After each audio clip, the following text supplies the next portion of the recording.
आमाको सब खुसी किन्छु सोचेर जहाज चढेको थिएँ, बालाई नै सुख दिन्छु सोचेर जहाज चढेको थिएँ।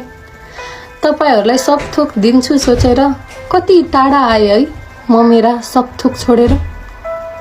कसैले आमा भनेर बोलाउँदा झस्किन्छौ कि अझै, छोरालाई केही भयो कि सोचेर तर्सिन्छौ कि अझै। घरमा मिठो नपाक्दा यस्तै खानै त खाँदैनथ्यो, बुलबुलाको थियो मैले पनि ढल्यासिनको भाँच्दैनथ्यो। छटपटाउँछौ होला छोराले के खायो के गर्यो होला, सानै छ बिचारा कतै अप्ठ्यारोमा पर्यो होला। कल गरेर सोध्छु भनेर फोन छेउ आउँछौ होला, उता ऊ सुति पो रहेछ कि सोचेर मनलाई सम्झाउँछु होला। अनि यादले मेरो सताउँदा एक्लै बसेर रुन्छौ होला।